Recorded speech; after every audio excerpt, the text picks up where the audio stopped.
Salut les gens, on se retrouve pour un nouveau parlo de manga. Cette fois, nous n'allons pas parler de manga en particulier, mais de plusieurs sous un thème particulier. Le développement dans les mangas. Dans toutes les discussions d'anime ou de manga, on utilise toujours le mot développement, que ce soit au niveau des personnages ou de l'univers. À force, je me suis venu à me poser la question, que signifie réellement développer un manga? Vous le découvrirez dans cette vidéo. Bien évidemment, ce qui va suivre n'est qu'un avis purement personnel, mais surtout objectif. Et c'est parti pour le générique. C'est l'heure du...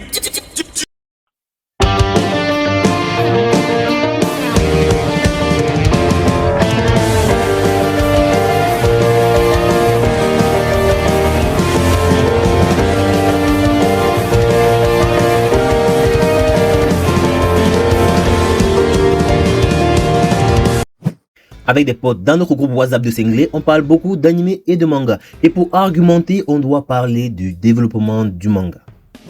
Si je devais définir cela, je dirais que développer un manga, c'est créer un univers évolutif, crédible et ou réaliste, centré autour d'un ou des personnages principaux. Donc, malgré le fait que les personnages dépendent de l'univers, ce dernier, l'univers, n'existerait pas sans ces personnages. En exemple, imaginez Guts de Berserk dans le monde des Mew Mew Power. Ça n'aurait aucun sens. Alors, Guts et son univers sont inséparables. Le meilleur moyen d'expliquer tout cela est au travers d'exemples. Avant de poursuivre, notons que le développement de manga se fait au travers de deux points essentiels précis. Primo, le développement des personnages principaux. Secondo, le développement de l'univers. Concernant le développement des personnages principaux, je dirais qu'il y a trois méthodes de les développer. La première méthode, soit on commence avec une personnalité initiale, très souvent un fragile, sans aucun passé marquant et on le fait évoluer au fil des chapitres. La deuxième méthode, à contrario de la première, on débute avec la personnalité finale du personnage et on raconte son évolution au travers des putains de flashbacks intermittents. Chose importante, la personnalité finale est toujours accompagnée de la puissance définitive du personnage. La troisième méthode est le meilleur pour la fin, qui est un mélange des deux méthodes précédentes. On débute avec une personnalité à moitié développée, ainsi on a la possibilité de montrer l'état initial dans des flashbacks et on continue jusqu'à l'état final. Maintenant, passons au cas pratique en commençant par l'exemple numéro 1, Berserk. Berserk, ce manga est actuellement l'un des mieux développés. L'univers en lui-même est très captivant. On a des informations sur l'état général de la société avec des conditions de vie précaires des habitants, les maux et fléaux, sans oublier la politique et autres. Un personnage est intéressant ou cool, pas uniquement à cause de sa puissance ou des techniques qu'il utilise, mais aussi grâce à son aspect mental et psychologique.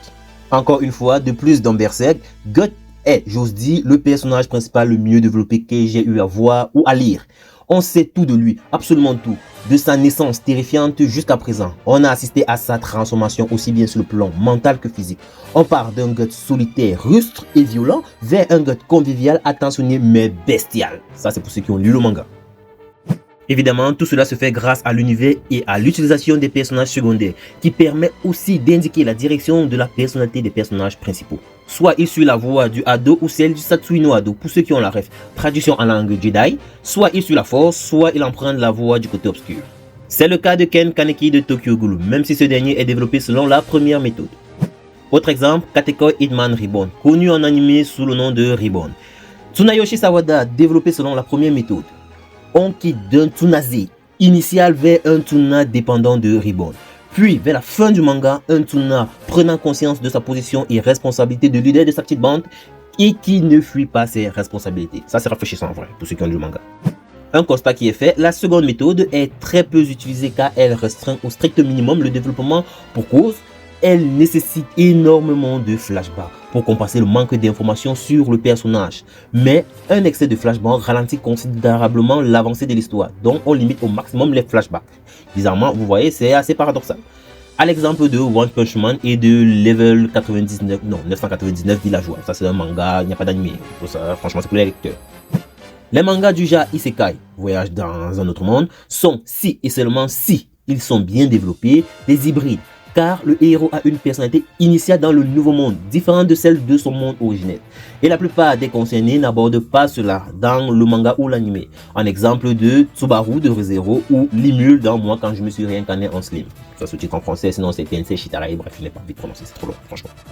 Dans le monde des isekai, il y a bien quelques exceptions, telles que The Eminence in the Shadows, qui aborde l'état initial de Sekai Kageno dans son monde d'origine, et celui de sa réincarnation. Mais on se rend vite compte que la personnalité du personnage n'évolue pas. Le mec est écrit selon la deuxième méthode dans les deux mondes, ce qui est plutôt unique dans le monde des isekai. Ouais, c'est tout à fait original. Le mec ne change pas, que ce soit dans son monde original ou dans le monde de la réincarnation. Mais en règle générale, niveau développement du personnage principal dans les isekai, c'est très souvent de la merde. Et j'en assume. On se concentre juste sur le développement dans son nouveau monde, sans avoir de point de comparaison dans l'ancien pour apprécier son évolution. De tout ce que j'ai eu à dire, et on m'enchaînait pas, à toute règle, il y a une exception qui porte le nom de One Piece. Avant de poursuivre les exemples avec One Piece, revenons sur ma définition du développement. J'ai dit que l'univers développé se doit d'être écrit de sorte qu'il soit réaliste et ou, ça c'est important, crédible. Donc, si je dis que l'univers de One Piece n'est pas du tout réaliste mais parfaitement crédible, vous me comprenez ou pas? Allons un peu plus dans les détails. Quelque chose est dit crédible si on dispose de suffisamment d'informations sur cette dernière permettant de nous créer une représentation mentale ou physique, ou alors en utilisant une logique implacable qui n'est point à discuter, même si on ne dispose d'aucune preuve matérielle tangible. Un exemple, si je dis que je crois aux extraterrestres, ouais, vraiment, mais pas sous la forme que vous imaginez ou qu'on voit à travers des films et théories loufoques, mais juste à cause d'une simple réflexion propre et logique. Je vous explique. Personne ne peut me faire croire que dans ce vaste univers que nous vivons, constitué de dizaines de galaxies, peut-être même des milliers, eux-mêmes formés de millions de planètes, d'étoiles, de systèmes solaires, que nous soyons les seuls organismes vivants et ou dotés d'intelligence, ce serait prétentieux de notre part de penser cela. C'est-à-dire, s'il y a même un microbe, donc une créature vivante à l'échelle microscopique dans l'univers, c'est un extraterrestre. Qui ne vit pas sur Terre, président cela, c'est un putain d'extraterrestre. La définition est claire, extraterrestre, qui ne vient pas de la Terre. Toute simple.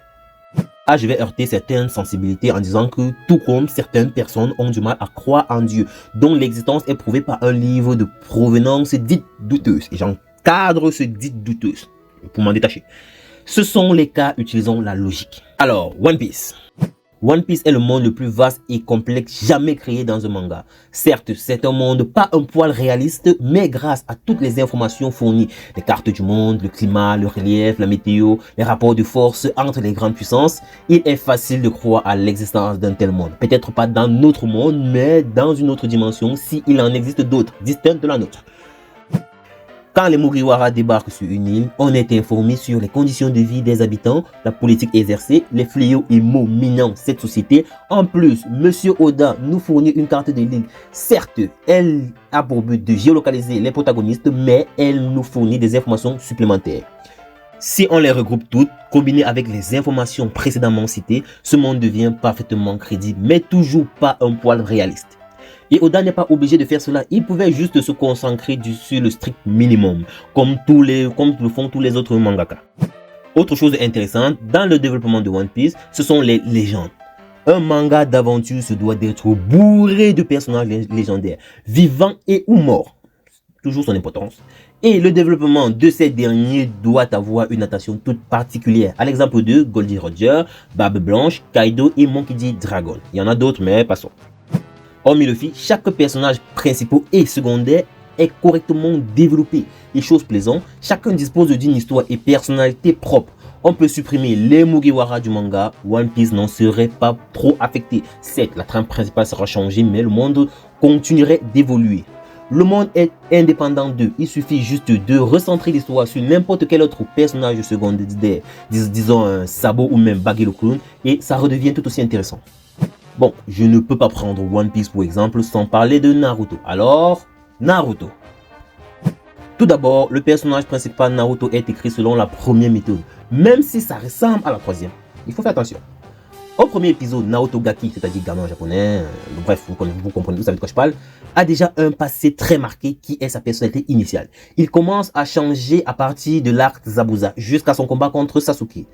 Là, il atteint sa personnalité finale. À partir de Shippuden, sa personnalité finale devient la personnalité initiale. Il évolue après l'arc Pain jusqu'à sa personnalité finale avec Madara. Kaguya, on s'en fout, on va dire. Chose qui a son importance, dans le manga, cette distinction Shippuden n'est pas présente, donc son évolution est continue jusqu'à la fin. Les personnages principaux, secondaires et les antagonistes ont pour la plupart quelque chose de déjà vu. Je veux dire que ce sont des putains de Kakebushin, des clones de Naruto. Tu changes quelque peu l'histoire de Naruto, tu obtiens Neji, Lee, Gaara, Sasuke, etc. Dans l'anime, c'est encore pire car même les personnages fillers tels que Conan, bref, j'ai oublié, des arcs qui n'existent pas dans le manga sont pareils. Pour preuve, il suffit juste de compter le nombre de fois où Naruto a dit « il est comme moi » ou « il me ressemble ». Cela correspond au nombre de ses clones. Et à cause de cela, je déteste cette putain de phrase dans les mangas, tellement il l'a dit et redit durant l'anime. Ah, fait chier. Maintenant, l'univers de Naruto. Que sait-on vraiment? Disons seulement de Konoha, parce que à part le bâtiment où Naruto vit, celui où se trouve le bureau de l'Hokage, l'hôpital, l'académie chez Ichiraku et l'entrée du village, et plein d'autres petits trucs mineurs tels que chez Hinata, Sakura, Ino, que sait-on vraiment du fonctionnement du village ou même du pays du feu dans l'ensemble? Vous voyez vous-même, j'arrive à citer la quasi-totalité des lieux vus dans le grand village qu'est Konoha de tête. On ne sait rien de l'état de la société. Konoha a clairement une politique militaire, tout le monde ne peut pas être content.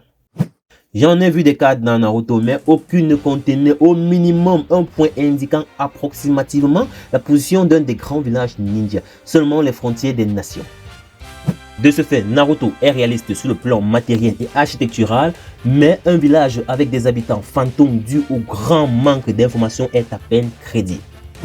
Tout ceci ne concerne pas uniquement Naruto. La quasi-totalité des shonen, seinen et peut-être shoujo sont concernés. Je n'ai pas beaucoup de shoujo en fait. J'évite même la plupart du temps. Sauf les manhwa. Les chinois sont pas mal en fait. Côté romancier, ils sont même très bons. Bref, passons. Dans le fait, c'est plus facile de se concentrer uniquement sur l'histoire et les personnages. Et pour finir, le punching ball de tout le monde, Fairy Tail. Fairy Tail est l'un des mangas à grande popularité le moins développé sur tous les plans, que ce soit l'univers ou les personnages principaux. L'univers souffre des mêmes problèmes cités dans Naruto et commun à bien d'autres. Que sait-on de Magnola, à part la guilde qui est clairement le bâtiment le plus imposant de la ville? Les personnages, là il y a... Vous allez comprendre pourquoi. Commençons par Titania, la reine des fées, plus connue sous le nom de Erza Scarlet. Erza est dans le fond écrit comme Mikasa de SNK. Tous deux ont subi un traumatisme enfant qui a changé leur personnalité de l'initiale à la définitive, directement sans transition. Étrange, pensez-vous? Non. Pour le cas de Mikasa, ce changement n'est pas dû pour cause de développement du personnage, mais plutôt de l'histoire. C'est purement un choix scénaristique et ce changement de personnalité a causé l'éveil de ses facultés. La deuxième méthode est respectée. Une personnalité finale, capacité au max, du début à la fin, pas d'évolution du personnage. C'est simple. Dans le cas de Erza, son changement rentre dans le cadre du développement du personnage, mais contrario à Mikasa, la puissance lui fait énormément défaut. Puis elle rejoint la guilde de Fairy Tail. En résumé, la seule chose qu'elle a apprise est que pour survivre et protéger ses amis, il faut être fort du début jusqu'à la fin du manga. Même si entre son arrivée à Fairy Tail et le début du manga, elle est développée, on n'en sait rien. Pas de flashback, tout est en arrière-plan. Alors je le dis clairement, on ne développe pas un personnage principal en arrière-plan. C'est totalement débile. Autre chose avec Erza. Tout du long du manga, on ressent la volonté de Monsieur Mashima à faire d'Erza une femme forte. Mais le fait que les 3/4 du temps, elle finisse à poil au moindre coup de vent détruit considérablement tous ses efforts. Ironie du sort, elle maîtrise la magie des vêtements de combat. Franchement. Grey Fullbuster. Lui au moins il sort du lot, mais uniquement grâce à son spin-off. Fairy Tail Astrel qui lui est dédié. Dans le manga, il n'est pas différent d'Erza, toujours développé en arrière-plan, mais le spin-off nous montre sa personnalité datant, ainsi on peut apprécier son évolution et son développement. Il y a aussi ces flashbacks dans l'anime qui ne sont pas mauvais, on va dire.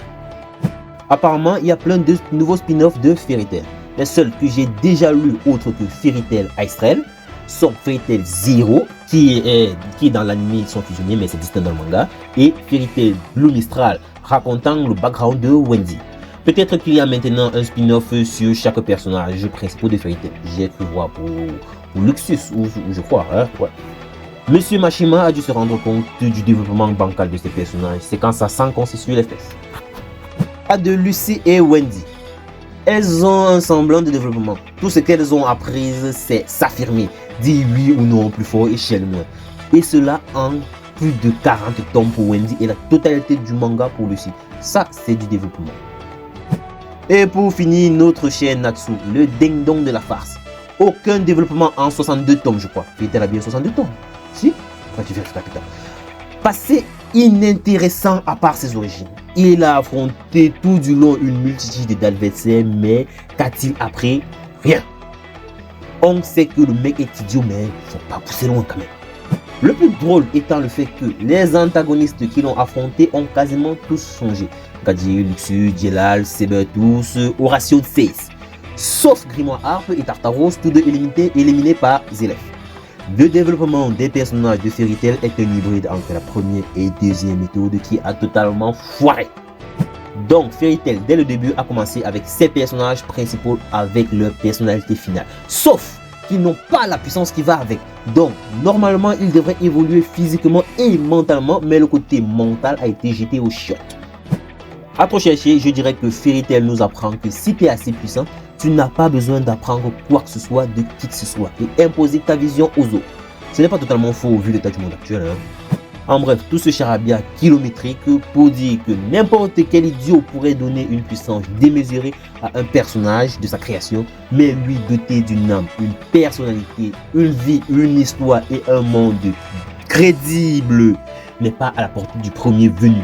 Vous pouvez chier en essayant.